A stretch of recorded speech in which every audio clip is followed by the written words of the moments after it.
Perkenalkan, nama saya Kristi Bouk dengan NIM 222314277. Kali ini saya akan mempresentasikan hasil kerja saya mengenai akuntansi aset tetap, mata kuliah akuntansi pemerintah pusat. Baik, yang pertama kita mulai dari definisi aset tetap.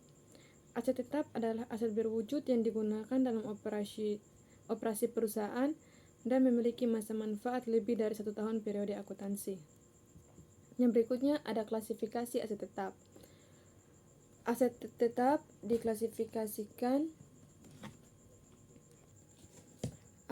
diklasifikasikan sesuai dengan jenis belanja modal dengan sebagai berikut. Yang pertama ada tanah, yang kedua peralatan mesin, yang ketiga gedung dan bangunan, yang keempat jalan irigasi dan jaringan, yang berikutnya aset tetap lainnya, dan yang terakhir konstruksi dalam pengerjaan atau KDP.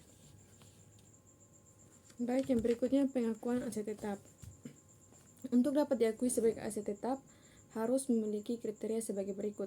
Yang pertama berwujud, yang kedua masa manfaat lebih dari 12 bulan, yang ketiga biaya perolehan dapat diukur secara andal, yang keempat tidak dimaksudkan untuk dijual, dan yang kelima diperoleh atau dibangun untuk digunakan.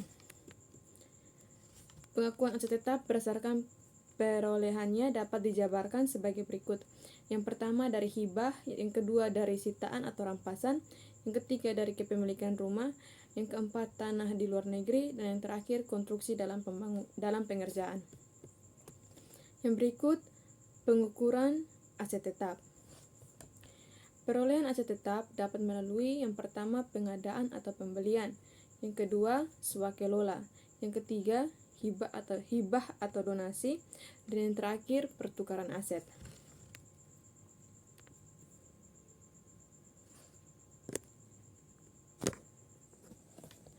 Yang berikutnya, pengukuran aset tetap berdasarkan cara perolehannya dapat dijelaskan sebagai berikut. Yang pertama dari biaya perolehan. Biaya perolehan dibagi lagi menjadi dua, yaitu diperoleh dengan pembelian dan juga diperoleh dengan membangun sendiri. Yang kedua, diperoleh dari nilai wajar. Yang berikutnya, pengeluaran setelah perolehan awal. Pengeluaran yang dilakukan pemerintah setelah aset tetap tersebut dimiliki atau ada dikenal dengan pengeluaran setelah perolehan awal. Pengeluaran tersebut dapat berupa biaya pemeliharaan atau biaya rehabilitas atau renovasi.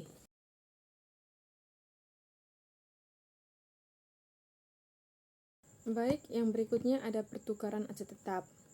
Biaya suatu aset tetap yang diperoleh melalui pertukaran yang tidak serupa atau aset lainnya yang dapat diukur berdasarkan nilai wajar aset yang diperoleh, yaitu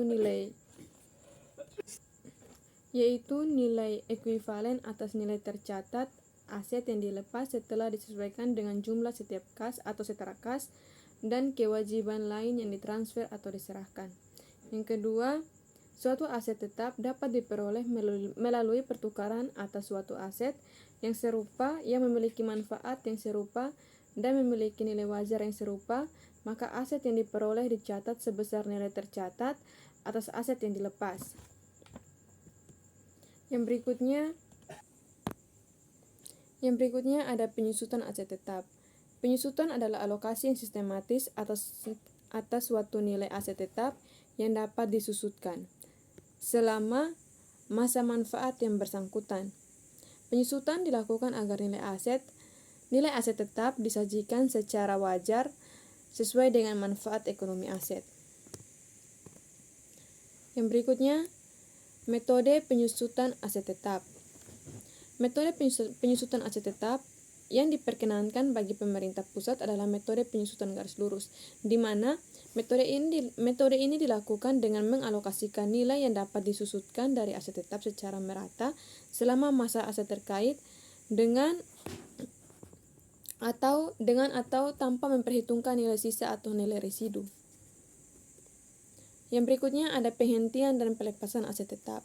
Aset tetap secara permanen dihentikan atau dilepas harus dieliminasi dari neraca dan diungkapkan dalam catatan atas laporan keuangan atau CALK. Aset tetap yang dihentikan dari penggunaan aktif pemerintah tidak memenuhi definisi aset tetap dan harus dipindahkan ke pos aset lainnya sesuai dengan nilai tercatatnya. Yang berikutnya, aset tetap yang hilang. Aset tetap yang hilang dikeluarkan dari neraca sebesar nilai buku. Perlakuan terhadap nilai aset yang hilang yang pertama, saat penetapan aset hilang, aset tetap reklasifikasikan sebagai aset lainnya. Yang kedua, pemrosesan terhadap unsur kelalaian atau tidak. Yang pertama, terdapat tuntutan ganti rugi. Aset lainnya reklasifikasikan sebagai piutang. Dan yang kedua, tidak terdapat tuntutan ganti rugi, di mana aset lainnya direklasifikasikan sebagai beban. Yang berikutnya adalah ada penilaian kembali. Penilaian kembali atau revaluasi aset tetap pada umumnya tidak diperkenankan karena SAP menganut penilaian aset berdasarkan biaya perolehan atau harga pertukaran. Yang berikutnya ada aset donasi. Aset donasi yaitu aset tetap yang diperoleh dari sumbangan atau donasi yang harus dicatat sebesar nilai wajar pada saat perolehan.